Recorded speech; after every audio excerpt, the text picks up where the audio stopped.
자, 우리나라가 시장 방향성에 있어서 가장 핵심적인 세 가지, 미국 환율, 수출, 대북 리스크, 이 3요소, 지금은 말썽이지 않습니까? 자, 오늘 설명드릴 내용은요, 지금 같은 폭락장 시기에는 어떤 섹터를 봐야 하는지에 대해서 같이 한번 살펴보도록 하겠습니다. 이렇게 하락 장세에도 근데 이런 단기급등이 우울선을 당연히 넘어야 되고, 그리고 국내도 물량이 엄청나게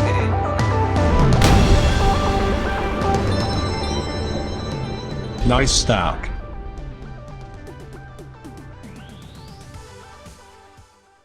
안녕하세요. 나이스 스탁 성공 투자 길잡이 박성공 전문가입니다.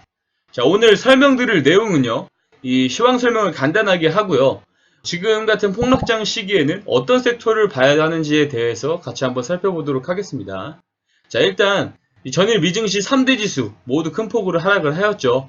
자, 보면은 이제 글로벌 경기 침체 이야기까지 슬슬 나오고 있는 국면입니다. 자, 미증시 폭락 이유를 살펴보면 미중 무역 갈등 문제이죠. 자, 미국이 오는 9월부터 중국산 제품에 추가 관세를 부과하겠다라는 방침을 밝힌 데 대한 어떤 보복 차원으로 환율을 통제하는 중국 당국이 의도적으로 이제 달러 위안의 어떤 7위안 상회를 허용했다는 분석이 지배적입니다. 자, 오늘 아침에 보면요, 이 중국은 환율 조작국이다라는 뉴스가 떴죠. 자, 미국 재무부가 중국을 환율 조작국으로 지정을 하면서 어떤 미중 간의 무역 전쟁이 다시금 크게 확대될 만한 상황으로 치닫았습니다. 자, 또 중국 정부는 이 미국산 농수산물 구매도 중단을 하고 기존에 수입된 미국산 농수산물에 관세를 부과하는 방안도 배제하지 않겠다라고 공식적으로 발표를 했습니다. 자, 이렇게 좀 풀리나 싶었던 미중 간의 무역 전쟁이 다시금 연장선에 접어들었습니다. 자, 이런 식으로 미중 무역 전쟁이 지속적으로 진행이 될 시 앞으로 9개월 안으로 경기 침체가 올 것이다 라는 해석이 또 지배적이죠. 자, 우리 시장은 당연히 말할 것도 없죠. 어제 코스닥의 경우에는 이 사이드카까지 발동을 하는 사태가 벌어졌죠. 자, 오늘도 이 시가 대비 반등이 나오더니 그렇다 하더라도 코스닥의 경우에는 3% 이상 빠져서 마무리가 되었잖아요. 자, 그래도 좀 긍정적으로 볼 수 있는 부분들은요, 이 외국인들이 코스피 시장, 코스닥 시장 전부 양시장 모두 매수를 했지만 이 코스피의 경우에는 1조 원의 규모로 매수를 했습니다. 자, 우리나라가 시장 방향성에 있어서 이 가장 핵심적인 세 가지, 미국 환율, 수출, 대북 리스크, 이 3요소 모두 지금은 말썽이지 않습니까? 자, 정말 이런 시장에는 대부분의 개인 투자자들이 물리고 물리는 장일 겁니다. 자, 그렇지만 지금 이런 폭락장 속에도 분명히 이제 수익을 볼 수 있는 먹거리는 존재합니다. 자, 제가 이제 무역 이야기를 꺼낼 때마다 하는 소리가 있죠. 바로 반사이익 관련주입니다. 하지만 단순히 이렇게 들어서는 알 수가 없겠죠. 일단 설명에 앞서서요, 나는 정말 혼자서는 매매하기가 너무 힘들다, 앞으로 진행될 시장에 어떻게 대응해야 될지 정말 모르겠다 하시는 분들은요, 여기 아래에 있는 번호로 숫자 2만 적어서 보내주시면 저희가 빠른 상승을 할 수 있는 종목 받아보실 수 있게 안내 도와드리도록 하겠습니다. 자, 영상을 계속 시청하시기 전에 좋아요와 구독, 알림 설정을 눌러주시면 앞으로도 좋은 정보 많이 올려드리도록 하겠습니다.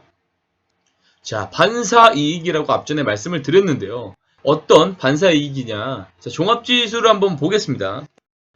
자, 종합지수를 보면은요, 이 과거에 이렇게 깨지지 않는, 깨기 힘든 이 라인들을 이렇게 깨고 내려가는 경우들이 있죠.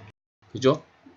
또 지지를 받다가 깨지 못하는 저점들을 깨고 내려가는 이런 시기들이 있어요. 그죠? 자, 이렇게 저점을 새로 깨고 뚫고 내려가는 데는 분명한 이유의 시장 악재가 있기 마련입니다. 자, 그렇다면 그 해당 시장 악재가 무엇인지 먼저 파악을 해야겠죠. 자, 그리고 분명히 그 시장 악재로 인한 어떤 반사이익을 보는 섹터가 무조건 있게 마련입니다. 자, 예를 들면요, 이 북한에서 핵실험을 하고 전쟁 위협을 가해요. 그럼 어떤 섹터가 수혜를 보죠? 당연히 방산주가 되겠죠. 과거에 보면 북한과의 갈등으로 시장이 폭락을 할 때는 이 방산주, 자, 이 종목을 보면 이 빅텍이라는 종목이 있죠. 자, 과거에 북한에서 어떤 이제 도발들, 그리고 핵실험, 미사일 발사로 인한 어떤 압박을 가했을 때 한창 이렇게 크게 움직였었던 시절이 있습니다. 자, 그리고 스페코 마찬가지죠. 자, 무역 갈등이 지속이 될 때는요, 자, 이 바로 샘표 같은 관련주, 한창 무역 갈등이 지속이 됐을 때 이렇게 큰 폭으로 움직였던 모습을 확인을 해볼 수 있습니다. 자, 종합지수상 작년에 10월이 가장 큰 악재였죠. 근데 샘표는 반대로 갔어요. 왜요? 이 시장 악재 저점을 깨고 내려갔을 때가 미중 무역 전쟁에 대한 우려감, 시장에 대한 우려감으로 인해 떨어졌기 때문에 그 반사이익을 보던 이 샘표 같은 종목은 급등을 하는 경우가 나타나게 됩니다. 자, 이뿐만이 아니죠. 이 한성기업도 있고요. 이 신라 SG라는 종목도 있습니다. 자, 그렇다면 지금 우리 시장을 끌어내리는 주요 원인이 무엇이죠? 바로 일본과의 무역 분쟁이죠. 자, 그렇다면 요새 흔히 말하는 애국주가 그 반사이익주가 되겠죠. 자, 이미 많이 움직였으니까 끝이라고요? 아닙니다. 자, 중요하니까 잘 알아두세요. 자, 이렇게 시장의 저점을, 그죠? 지탱해주던 이 시장의 저점을 깨고 내려갔을 때 반드시 원인이 되는 시장 악재가 있습니다.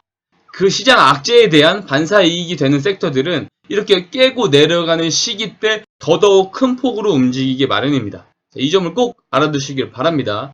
자, 그렇다는 것은 다시 한번요. 종합지수 저점을 다시 건들고 뚫고 내려갈 때는 그 원인에 대한 반사이익 섹터 내에 강한 흐름을 보이려고 하는 종목을 단타 관점으로 매수하게 되면 좀 큰 폭으로 수익이 날 수 있다라는 이야기가 되겠습니다. 자, 실제로요. 화면에 보시면 제가 오늘 이 동원수산이라는 종목을 오전에 매수 신호를 드려서요. 오후에 25% 수익을 내드리고 전량 매도해드렸습니다. 자, 어떻게 잡아냈냐고요? 위에서 설명드린 게 다입니다. 자, 대부분의 사람들은 힘들어하지만 저는 오히려 이런 폭락장이 단타로 돈 벌기에는 최고라는 생각을 하거든요. 자, 하지만 그렇다고 하더라도 종목을 가려서 매수를 해낼 자신이 없다. 혼자선 하락장, 폭락장에서 수익을 볼 자신이 없다 하시는 분들은요. 여기 아래에 있는 번호로 숫자 2만 적어서 보내주시면 저희가 시장 상황에 맞게 또 기준에 맞게 급등할 수 있는 종목 받아보실 수 있게 안내 도와드리도록 하겠습니다. 자, 영상을 끝까지 잘 보셨다면 아직까지 눌러주시지 않으신 분들은 좋아요와 구독, 알림 설정을 눌러주시면 앞으로도 좋은 정보 많이 올려드리도록 하겠습니다. 오늘은 여기까지 하겠습니다. 수고하셨습니다.